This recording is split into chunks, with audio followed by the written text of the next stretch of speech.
আসসালামু আলাইকুম guys, welcome back to our new video. তো দেখতেই পাচ্ছেন আমি আজকের ভিডিওটা কি নিয়ে শুরু করলাম। তো আমি ডিম মশলা চাটনি যেটা বানাই ওইটা বানানোর জন্য আমি এখানে যা যা লাগে সব উপকরণগুলো নিয়ে নিলাম।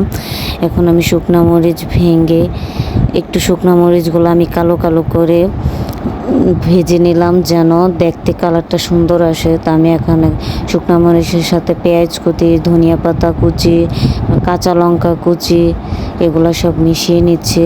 তো কে কে এই ডিম মশলা চাটনিটা খেয়েছেন অবশ্যই তারা কমেন্ট করে জানাবেন। আমি এটার নাম সঠিক বলতে পারছি না, যদি আমার নাম ভুল হয়ে থাকে তাও আপনারা জানাবেন। তো কার কাছে কেমন লাগছে অবশ্যই জানাবেন আমাকে। আমি তো এই ফার্স্ট খাচ্ছি, দেখতে লোভনীয় লাগে বাট খেতে কেমন হয় সেটা জানি না, সেই বিদায় আর খাওয়া হয় না। তো আমার ভাই বলতেছে খাবে, তো সে যে সব কিছু কিনে নিয়ে আসলো। তা আমি এক এক করে ম্যাগি মশলা দিয়ে নিলাম, এখন টমেটোর সস দিয়ে নিচ্ছি। আমি মিনি প্যাকেটগুলো দিছি, চাইলে আপনারা বেশি করে দিতে পারেন। আমি অল্প একটু দিলাম যেন একটু স্বাদটা বাড়ে। তা আমি এখানে 3টা মিনি প্যাকেট দিয়ে দিলাম। তো এখন এক এক করে সব মিশিয়ে নিচ্ছে। যারা যারা আমার চ্যানেলটাকে সাবস্ক্রাইব করেন না সবাই প্লিজ আমার চ্যানেলটাকে সাবস্ক্রাইব করে পাশে থাকবেন।